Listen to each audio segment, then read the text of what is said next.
I've just realised that I am wearing a Medusa shirt for the video about the guy who banishes the snakes, but I stand by it. Snakes are pagan. It's all good.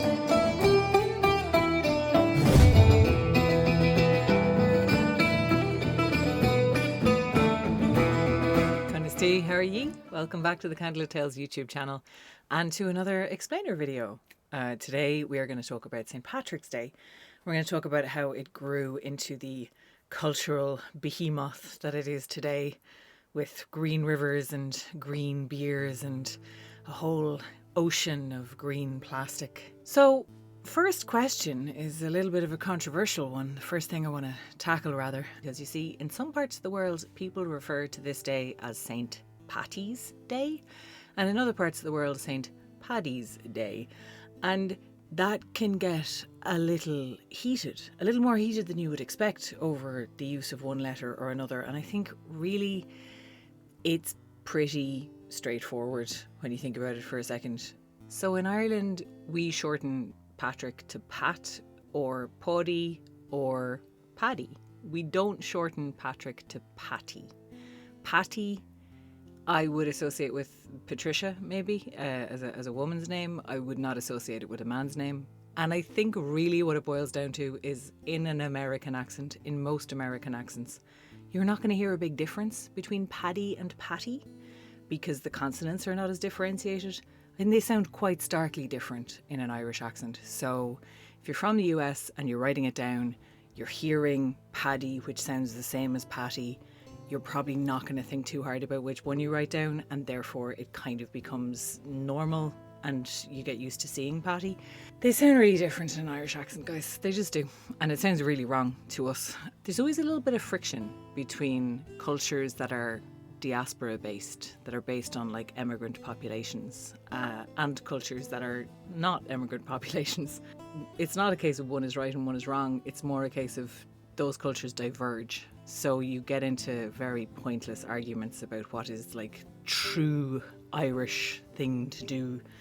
And we don't need to do that. It can get a little condescending when somebody who's not from your country starts to explain your culture to you, so let's not do that either. And I'm going to stay on Ireland and Irish American. One of the big iconic foods that you get in the States, of course, is corned beef and cabbage, which is very surprising to a lot of Irish people when we go over there and encounter that, because it is not a meal that we are used to having. And the reason goes back in history, and I actually think it's kind of nice. I found this out a few years ago myself on YouTube. You can find out all kinds of things on YouTube, guys. I don't know if you knew this. Watching a tasting history video. See, meat and particularly beef was a luxury item in Ireland, particularly coming into the 1800s.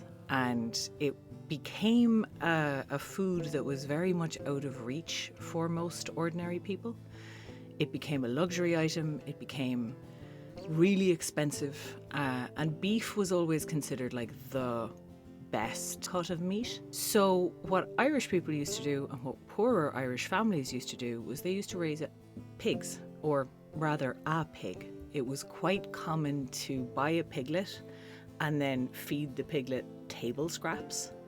And then at the end of a year, you would slaughter the pig. There's a sort of a colloquial expression of the gentleman under the table, which referred to Irish people keeping the livestock in the same house. Again, very poor people, did not have a lot of resources. You could kind of fatten a pig on, potato peels and scraps and whatever you weren't able to eat yourself.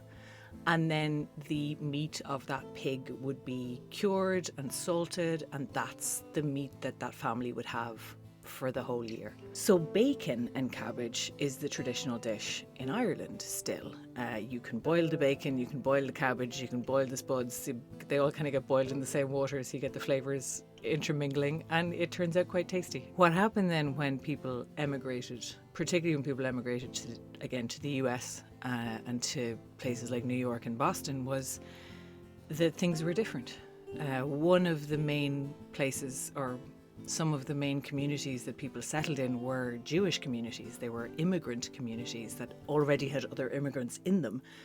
And so a load of Irish people landed into a load of Jewish neighbourhoods who, of course, were not going to be selling bacon at their local butchers. But what they did find was that the Jewish people had a tradition of corned beef, of preserving beef in a similar way to the way that the Irish were used to preserving bacon.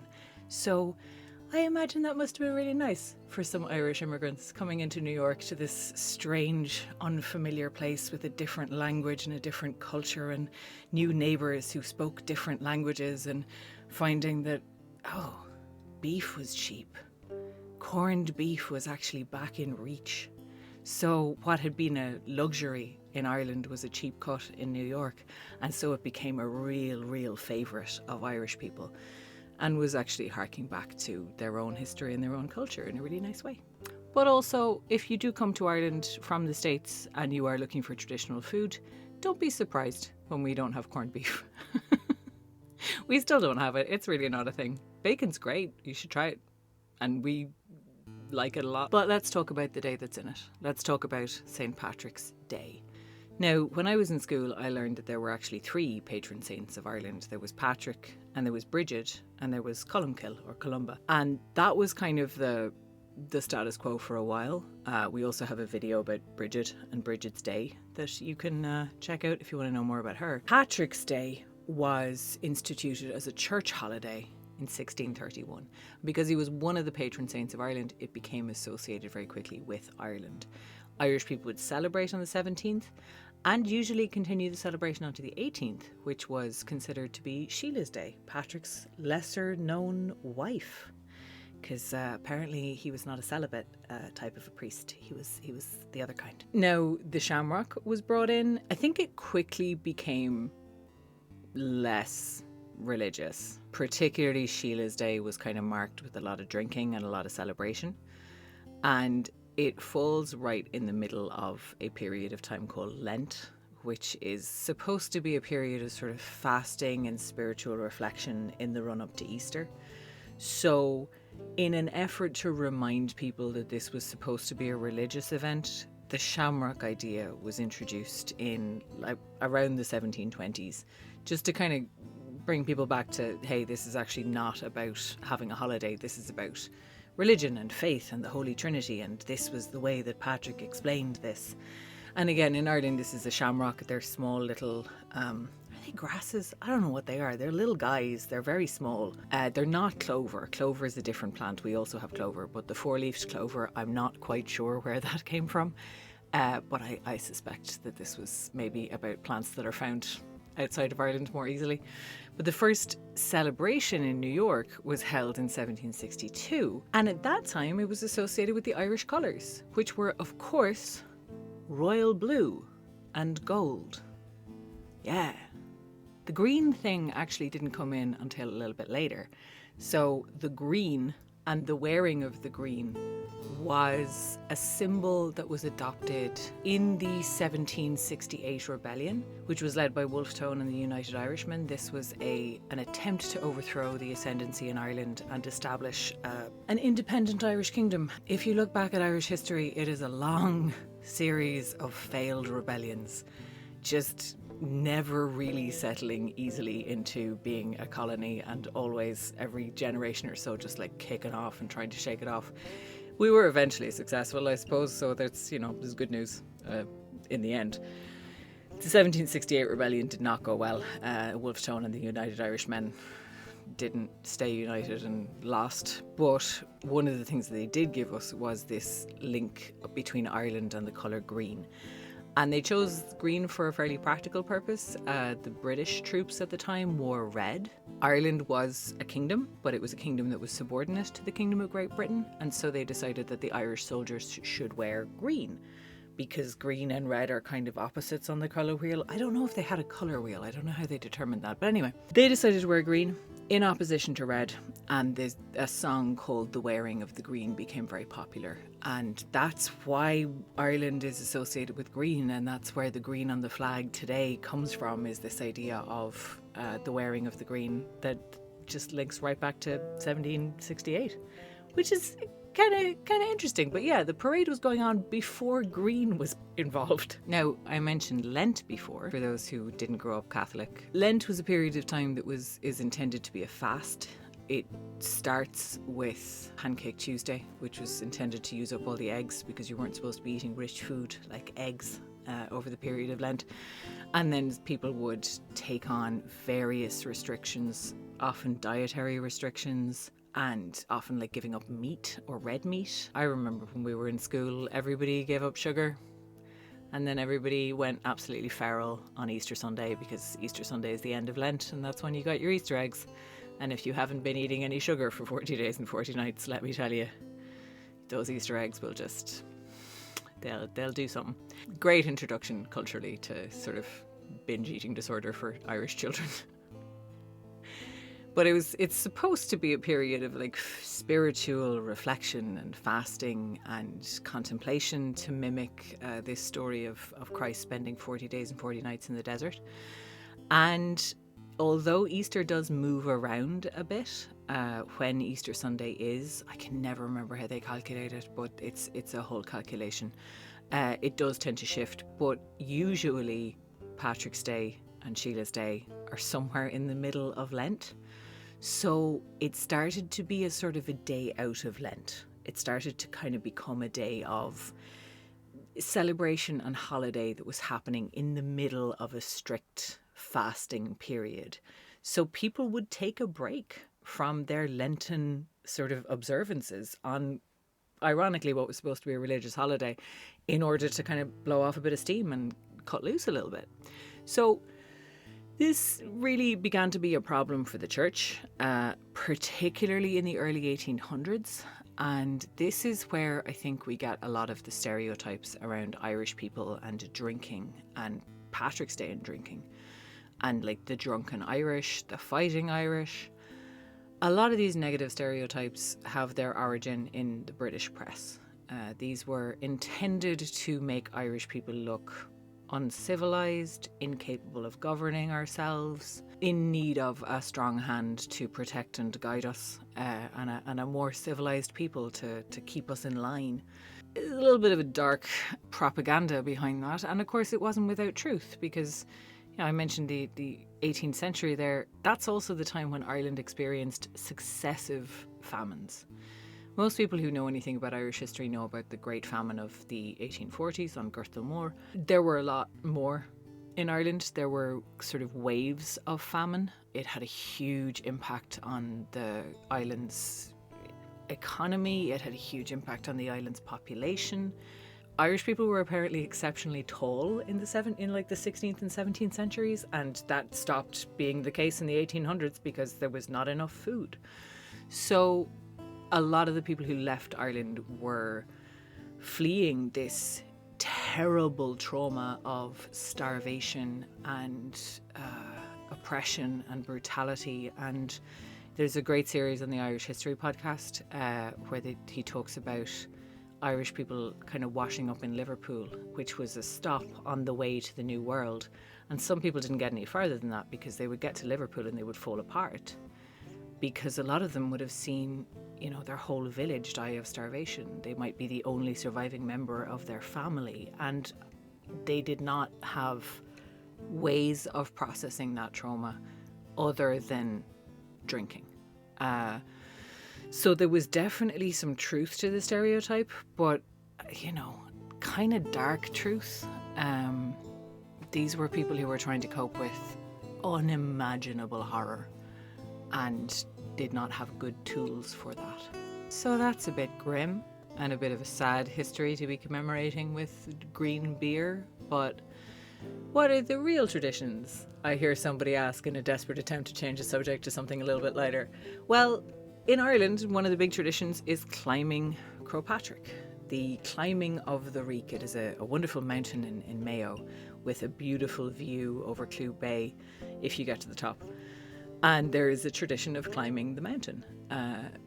Traditionally, you climb it barefoot, which is, I haven't done that. It sounds pretty hardcore, but the hardcore pilgrims do it barefoot. There is a little church at the top of the mountain. There is a little cross at the top of the mountain, and it is a very, very stony mountain. So people really do put themselves through it. Doesn't necessarily have to be on Patrick's Day. That's kind of just a pilgrim location. But it's a lot less fizzy than green beer and green rivers. There's no green dye involved at all, because of course, why would there be? A lot of people in Ireland, myself included, talk about pagan traditions and Christianity being kind of an overlay over some pagan traditions, and there maybe being older practices and beliefs that were, papered over with a Christian message or a Christian figure. It's always very difficult to say how much of that is true and how much of it we can actually say with any degree of certainty. A lot of people will very confidently say stuff about the pagan origins of different practices. A lot of the time, there's not really a huge amount to back that up. I don't necessarily think that that's not true, though. I just think that we need to be a little bit careful when we are, channeling information from our spirit guides, and when it's, actually well researched and backed up and there's some scholarly evidence behind it. I will say that there are some associations. It is possible that Crowpatrick was previously linked to a possible deity called Crom Dove. We have a video about Lunasa, which is also linked to Patrick lore, and there's some stories of Crom Dove in that as well. There's also ideas that this was like the last pagan holdout against Saint Patrick, and then there are other stories where it's like one of Patrick's servants is called Crom Dove. It's very confusing. It's a little bit all over the place, but there's also a possibility that Crom Dove was an older harvest deity and is linked to the Dullahan, the Headless Horseman. But that's all quite tenuous. Patrick is supposed to have expelled the snakes from Ireland, and that is his big kind of claim to fame of getting rid of the snakes, cleansing the land. Now, obviously, Ireland has never had snakes. The reason for that is because most of our fauna got here via land bridges from Europe, and snakes don't like land bridges very much. Like in between ice ages, we were connected. They didn't make it across. Some of the stories get a little bit more dramatic than that. A lot of people will also draw an association between snakes and paganism, and snakes and kind of like other forms of worship, because of course snakes are a sacred symbol in some traditions. Like if you look at the Hindu tradition, the Kundalini is depicted often as a snake, and there's some idea that like snakes are connected to femininity, to paganism, to goddess culture. Again, maybe, I don't know. I don't want to sit here and say that's definitely true. I don't know if that's true or not. It sounds plausible, I guess. It's about as much as I'll say about it. There are other stories where Patrick is like a lot more active and a lot more, just a bit more, it's less say a blessing and all the snakes run away and more actual epic battle against the forces of evil. There's a particular creature called the Cairtonach, which we've talked about in the podcast before, who is supposed to be this terrible demon and the mother of the devil and like the mother of all evil. And Patrick battled with her and cast her out of Ireland, and that's the reason that Loch Derg in Donegal has its name, because it was stained by the blood of the Cairtonach as she fled from Patrick, which is, a little bit, gives him a little bit more juice than Holy Man with a crozier, and is a little bit more entertaining, I think, than the shamrock stories that we're familiar with usually. Of course, the other big connection between Saint Patrick and Irish mythology comes through the Fianna cycle. So the Fianna cycle are stories about this group of sort of warrior brothers who defended Ireland from all kinds of threats and difficulties. And one of them, Oisin, went away to Tir na Nog. Intending to stay for 3 years, he stayed for 300 or more, and came back to find that everything had changed. Ireland was totally different, and now Patrick was the wisest man in Ireland. And when he fell off his magic horse, he aged all hundreds of years in one moment. And so the story goes that he was brought to Saint Patrick, and the two of them had a conversation. This is recorded in a text called Achalov na Signorcha, which means the colloquy or the conversation of the elders. And in some versions of that, they're joined by Caillte MacRonan, who's another one of the Fianna, who just sometimes runs into the other world in the stories. And the three of them compare stories. The text is kind of like the Fianna recounting to Patrick all of the sort of high deeds that they did in their youth, and Patrick talking to them about Christ and forgiveness and all of these. It's a real clash of worlds. It's a really interesting clash of philosophies, I think. And it has different endings. There were a lot of versions of it that were put out at different times. And in some of them, Oisin converts to Christianity in his deathbed. That was the one that I learned in school. And then in other ones, he doesn't. And in a later one, he goes to hell and helps to jailbreak the Fianna out of hell after he dies. It's kind of hard to pick apart the pagan and the Christian because they're very, very interwoven in Irish culture and in Irish storytelling and mythology. We've told these stories in the podcast, we've told them in shows, we've looked at them, we've had a lot of fun playing with this idea of Patrick and Oisin meeting and of Sheila and who Sheila might have been and her connection to Irish goddess culture and all of this kind of stuff. We'll link some episodes in the thing below so you can listen if you want. But that's my sort of overview of Patrick's Day, and I'd love to hear from people in the comments. How do you celebrate Patrick's Day? Do you celebrate Patrick's Day? What's your favourite Irish tradition? Is it an Irish tradition or is it your family tradition? And, what other topics would you like us to cover and what would you like to learn more about from Irish culture and Irish mythology? Let us know. You!